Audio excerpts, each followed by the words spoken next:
Baharudin Jusuf Habibie lahir pada 25 Juni 1936 di Parepare, Sulawesi Selatan. Ia dikenal dengan nama B.J. Habibie. Ia menempuh pendidikan teknik di Jerman dan meraih gelar doktor di bidang teknik mesin. Setelah belajar dan bekerja di Jerman selama beberapa tahun, Habibie kembali ke Indonesia pada awal 1970-an. Ia mendapatkan perhatian publik ketika diangkat sebagai Menteri Riset dan Teknologi oleh Presiden Soeharto. Habibie menjadi Presiden Indonesia setelah pengunduran diri Soeharto pada Mei 1998 di tengah tekanan reformasi dan demonstrasi mahasiswa. Sebagai Presiden, Habibie menghadapi tugas berat memulihkan stabilitas politik dan ekonomi negara. Habibie mendorong reformasi politik dengan mengizinkan partai-partai politik baru dan memberikan kebebasan pers. Ia juga mengumumkan pemilu umum pada tahun 1999, yang menjadi momen penting dalam perjalanan demokrasi Indonesia. Kepresidenan Habibie diwarnai oleh kontroversi terkait dengan Timor Timur.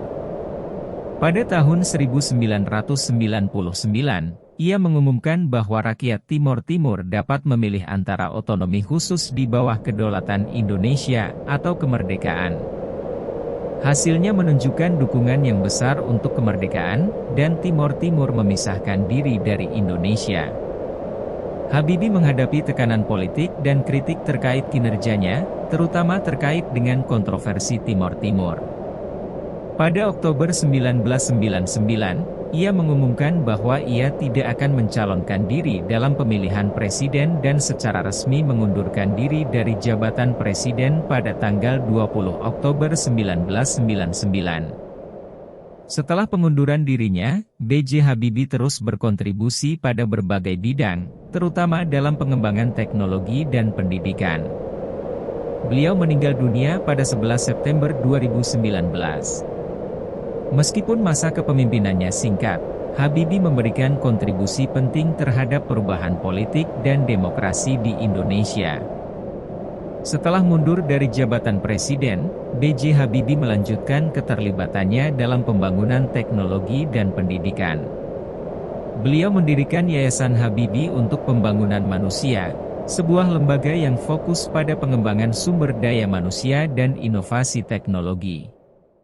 Meskipun kontroversi dan kritik yang mengiringi kepemimpinannya, banyak yang mengakui peran Habibie dalam membuka jalan bagi demokratisasi Indonesia.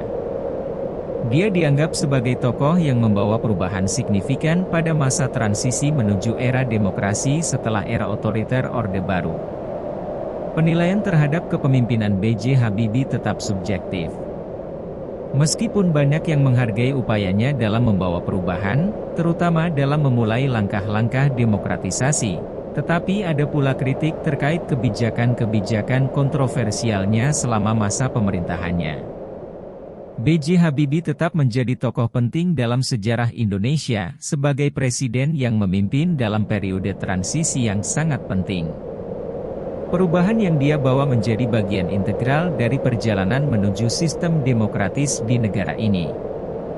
Salah satu aspek penting dari warisan B.J. Habibie adalah kontribusinya dalam pembangunan teknologi di Indonesia. Sebagai seorang insinyur terkemuka, beliau memperjuangkan pengembangan industri pesawat terbang. Program IPTN, Industri Pesawat Terbang Nusantara, yang dicanangkan Habibie, mencoba meningkatkan kemandirian Indonesia dalam industri dirgantara. Pada tingkat internasional, Habibie menerima beberapa penghargaan, termasuk gelar kehormatan doktor dari berbagai universitas di dalam dan luar negeri. Penghargaan ini mencerminkan pengakuan terhadap kontribusinya dalam pengembangan teknologi dan kebijakan pembangunan di Indonesia. Hingga saat ini, generasi penerus terus menghargai warisan B.J. Habibie, baik dalam bidang teknologi, politik, maupun budaya. Pemikiran dan langkah-langkahnya menjadi sumber inspirasi untuk membangun Indonesia yang lebih baik dan maju ke depan. Sebagai seorang tokoh dengan perjalanan hidup yang penuh warna, B.J. Habibie meninggalkan warisan yang kompleks dan beragam. Perannya dalam memimpin Indonesia melalui masa transisi yang sulit dan kontribusinya dalam berbagai bidang menjadikan namanya tetap dikenang dalam sejarah bangsa.